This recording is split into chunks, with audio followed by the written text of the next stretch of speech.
The cutting edge is where numbers happen. I mean, you can't be producing if you're not always looking for that next deal.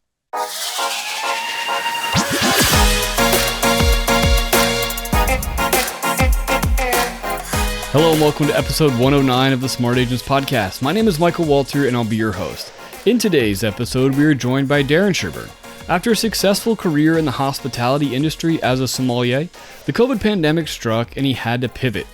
Moving back to his hometown, Darren began his real estate career under great mentorship and has hit the ground running. In addition to using his skills acquired as a sommelier, a passion for photography is allowing Darren to provide exceptional service to his clients while building a strong reputation in his market. Now, before we get on to the day's featured interview, make sure to subscribe to the Smart Agents Podcast. You can find the show on all major podcasting platforms such as Apple Podcasts, Google Podcasts, Spotify, and now Amazon Music. Also, if you or someone else on your team has an awesome story or real estate tips to share with our community, send us a message at feedback@smartagents.com. We're always on the lookout for new stories to share. All right, let's get on to the day's featured interview with Darren Sherburne. You can tell just how passionate he is about his work, and I really enjoyed our conversation. Really, the way I like to start everything out is if you could just introduce yourself a little bit to us, who you are and where you're at in the country. Sure. My name is Darren Sherburne. I'm a realtor in the Upper Valley of Vermont and New Hampshire. As we're separated by the Connecticut River, we're able to work in both states rather easily. Right. Yeah, definitely. So tell me a little bit about your background, because I know it's a little bit more, it's not something you got right into real estate right out of the gate. Absolutely. So I actually was on the hospitality track for 13 years. I went to Johnson & Wales down in Providence, Rhode Island, and picked up the sommelier trade. So I'm actually a certified sommelier in the Court of Master Sommeliers, and that was in line with what I was doing employment-wise before COVID shut everything down. And that was when I took the leap headfirst into real estate, and I haven't had an hourly position since. Right. Yeah. So I'd imagine it was COVID and kind of, really kind of shutting down the hospitality industry there for a while. What Absolutely. Kind of pushed you towards? Yeah. So when COVID shut down where I was working, there was no to-go facilities or no to-go setup as far as procedures go. So there was no business to pick up.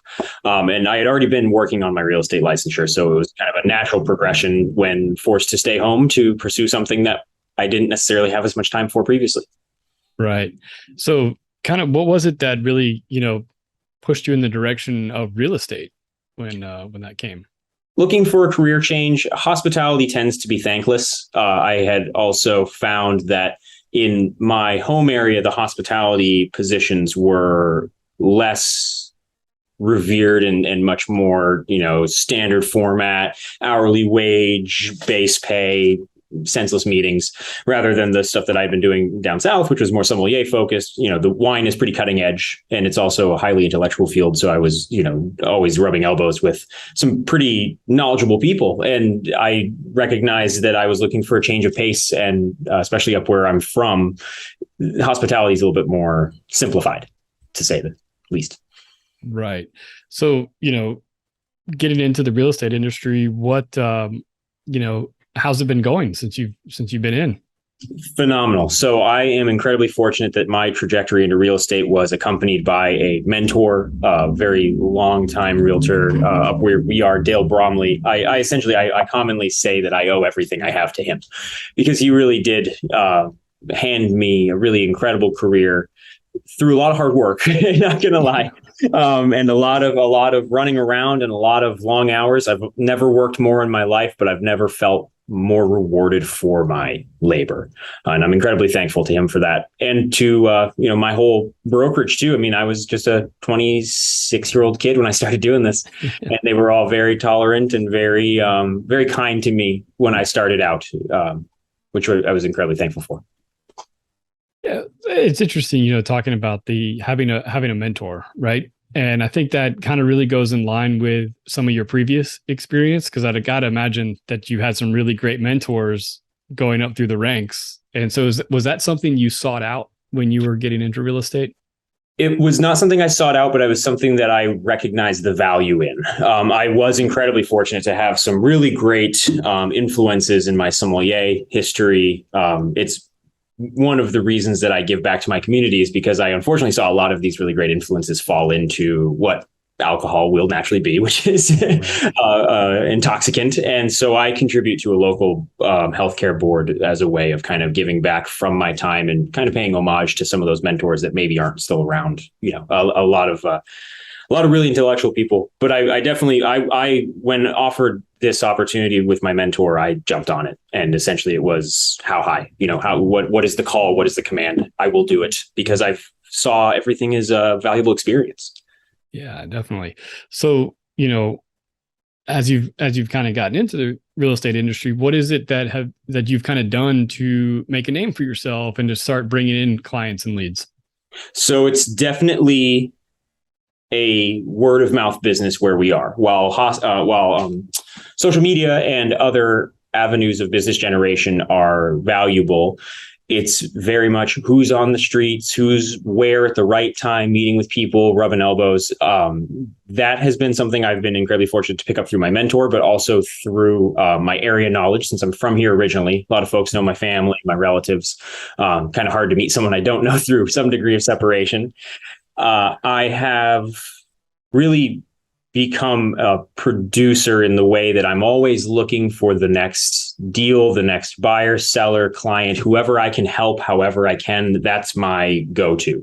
If it's needing to move some furniture, I will help with that. If it's anything, I'm very happy to contribute. The other thing I do that gives me a fair amount of advantage, in my opinion, is that I do all my own photography and videography, drone and Matterport for all of the listings that I host. And I've been doing that pretty much since the beginning. Yeah. What was it that made you want to do that, yourself? Was it just something that you had like kind of a passion for, or, the photography? And I love RC stuff. I grew up racing RC cars with my father. It's a hobby of ours that we shared for a number of years, and we still enjoy toys and things of that nature. But I actually was inspired because I had a photography session that I was not happy with the results from. And I said, I believe from my knowledge of technology and the price points and the consumer level of photography and videography equipment that I could replicate something better than I had received. And after a number of tries and a number of properties listed with my photos, I was able to succeed. And my brokerage has a very strict photography policies as far as, no clutter, no toilets, no magnets, things of that sort. So that definitely helped curate what my photography style real estate wise was, because I didn't have experience shooting properties. I just knew how cameras worked. Right. Yeah, no, I think that definitely helps to kind of have some guidelines to fit into, so you kind of know what direction to go with that. Definitely. And that's one of the other very fortunate elements of my mentorship, is that my mentor was already a managing broker with Four Seasons Sotheby's International Realty. So, talk about resources and global presence. It's been helpful because we do have a lot of people that have moved to New England through the past 24 months from out of the area. Yeah. Tell me about that. What's the, since you obviously got into real estate during a global pandemic, a little bit different than a lot of people just a year prior to getting into real estate than you did. What was that? What's that experience been like, with it being so different than what some of your mentors had kind of gone through?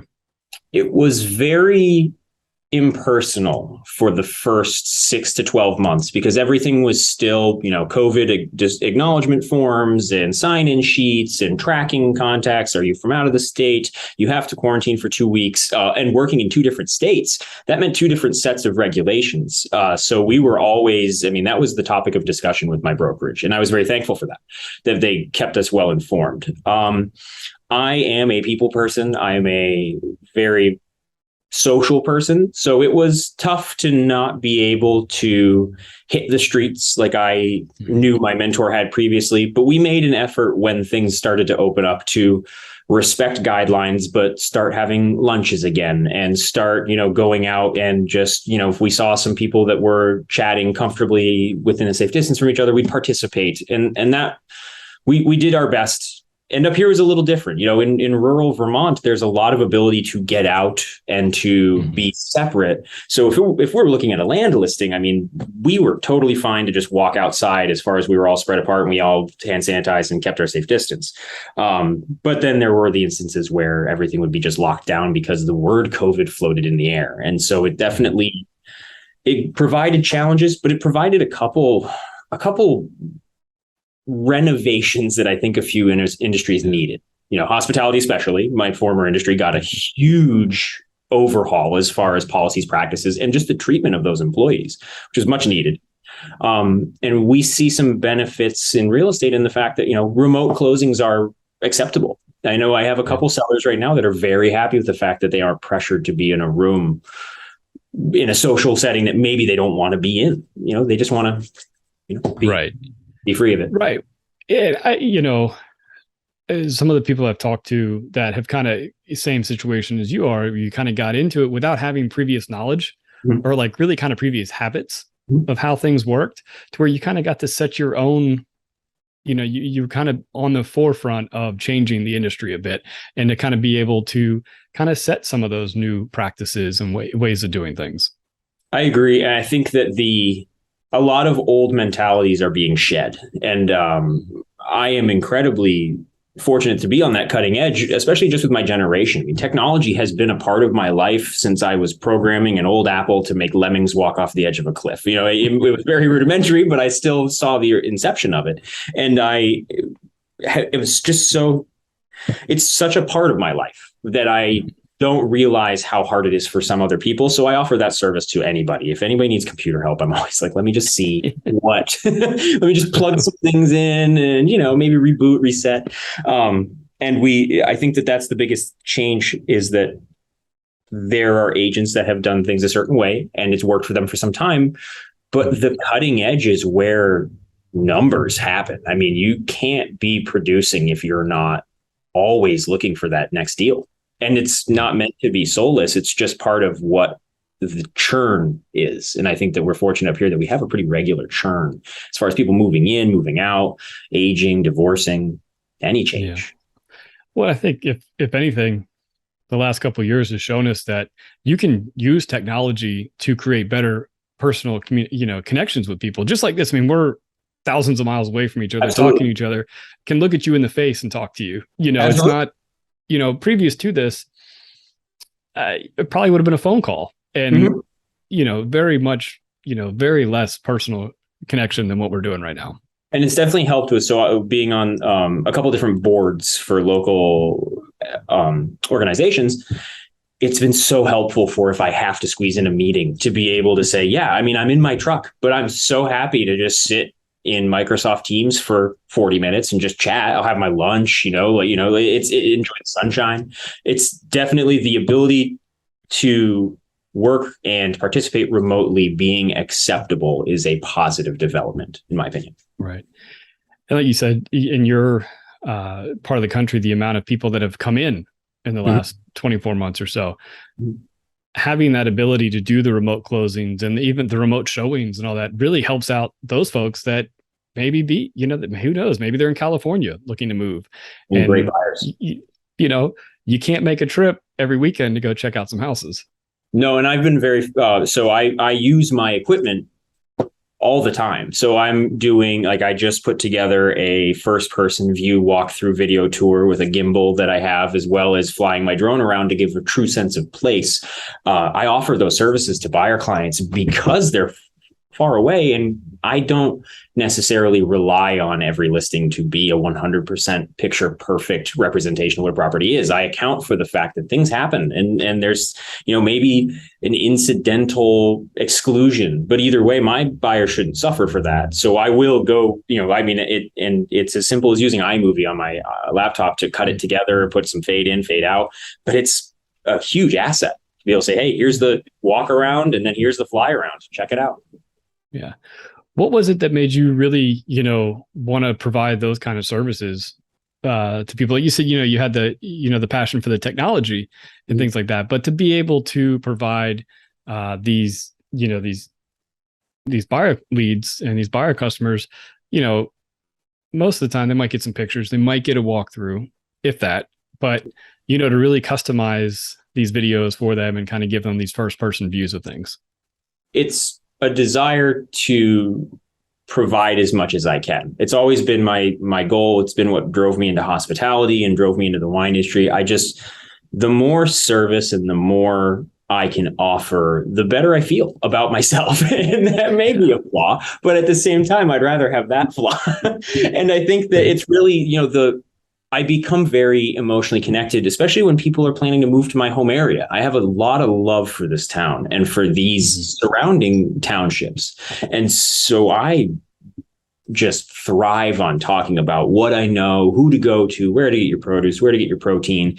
And that video tour is all a part of that. I mean, some people don't want to see that it's right on a highway, and maybe some agents won't show that, but you need to know that if you're going to work with me, because it's real estate. There's no flub, there's no fluff. It's what it is. And that's what we're in the business of. So the more I can give someone a proper demonstration of what a property looks like from afar, the better value I feel I'm offering. Right. And I got to imagine,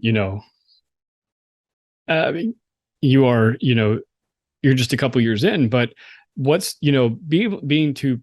providing that level of service to people, what has it done in terms of, your referrals, or just kind of that word of mouth, like, hey, when these people do move in and they've used you, just, kind of the level of, just the kind of that reputation that you're starting to build in your community.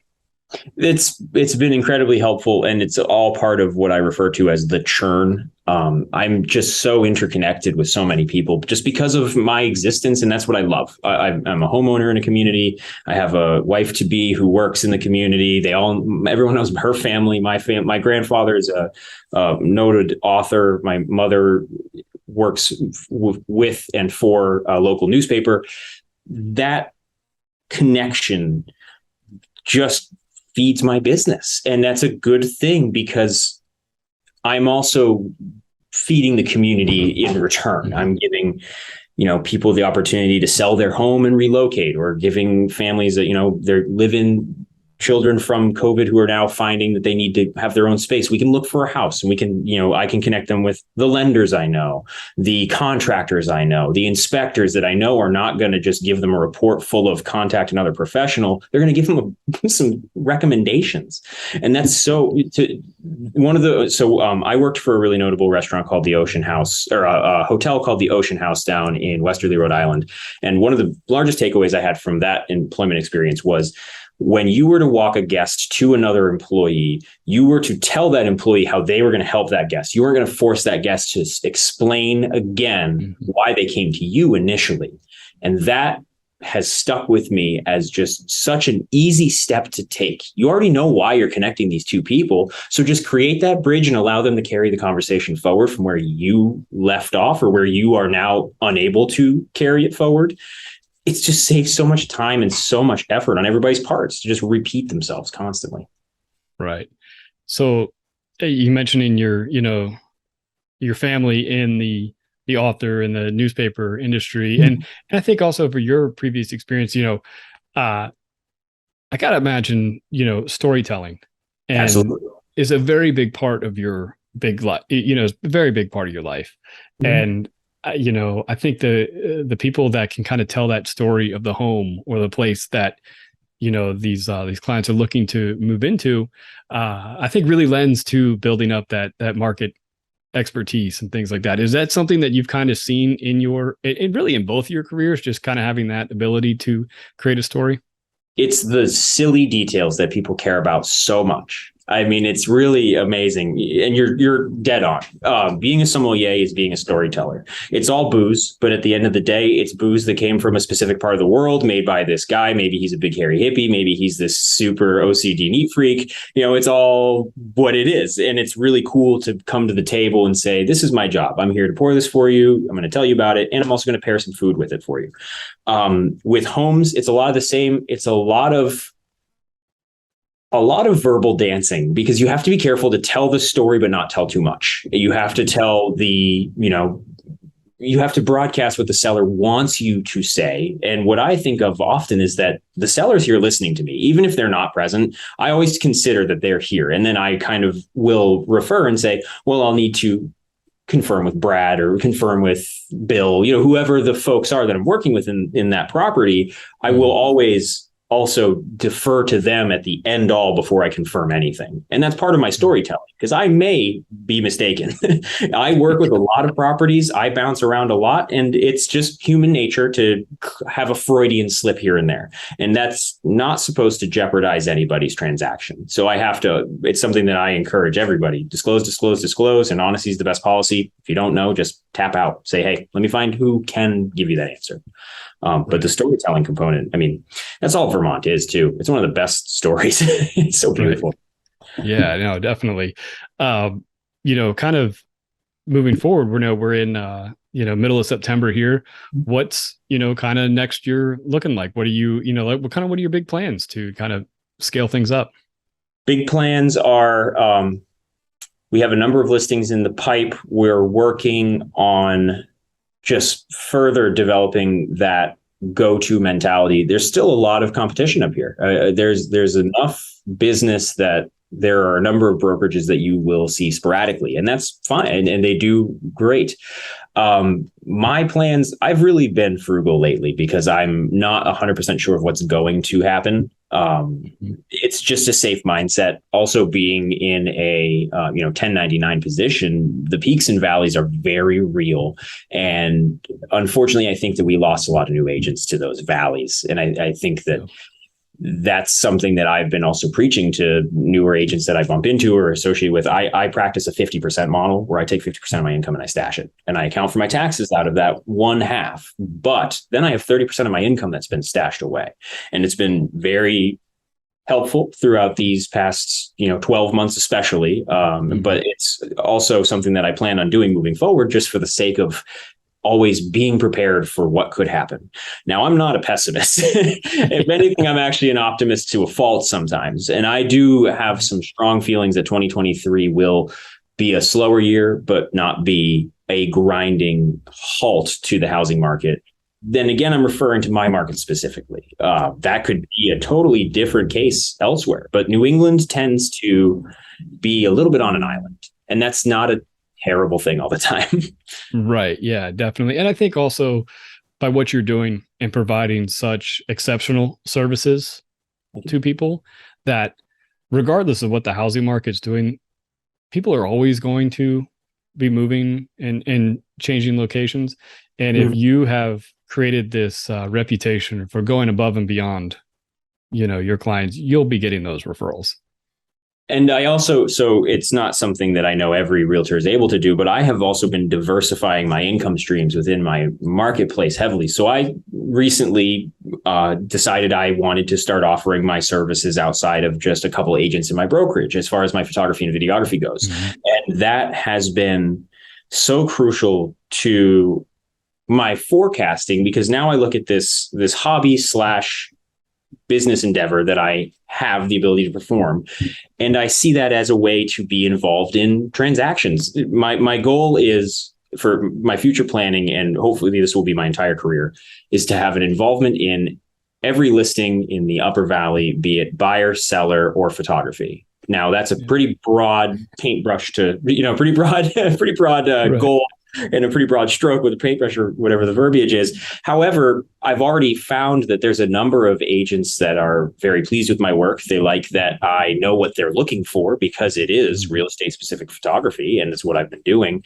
And that's also going to be helpful if the market changes. If there's only a few listings here or there and people know that I do photography and I do it for a reasonable value, I'm a sought out resource. And I also, I think that that's any agent that can find a way to diversify without changing too much or impacting their life in a negative way, it's only going to help you when the transactions do start slowing down. Yeah, definitely. And I think, like you said, they're forecasting, right? You get to, you kind of keep your finger on the pulse of what's going on. If it wasn't your listing and you didn't have that ability to do the photography, you wouldn't really know what the ins and outs of that particular listing was, but you're right there in it. And it's also a very nice way to keep things friendly with agents outside of your brokerage, because I am all about, we're in the same sandbox. We're all going to work together eventually, like it or not. So might as well like it. And that's something that I work very hard to always be as cordial as possible. And even if something's going poorly, there's no, you always find a way through, and it's the worst thing that can happen is a deal falls apart. Right. Well, I really appreciate you taking the time to talk to me. I can definitely see why you're having the success you are already in your career, and definitely going to be checking out some of your photography as well. Thank you. I'm happy to share, and happy to share anytime with anybody. I want to thank Darren for joining us today. I really like the idea of providing his photography services to fellow agents. I think it's a great way to keep his finger on the pulse of the local market while building those professional relationships. So once again, if you think you or someone else on your team has an incredible story or tip to share with our community, send us a message at feedback@smartagents.com. Well, that wraps things up for this episode, but remember, follow the show wherever you listen to podcasts and make sure to subscribe to the Smart Agents YouTube channel. Again, I'm Michael Walter, and we'll see you on the next episode.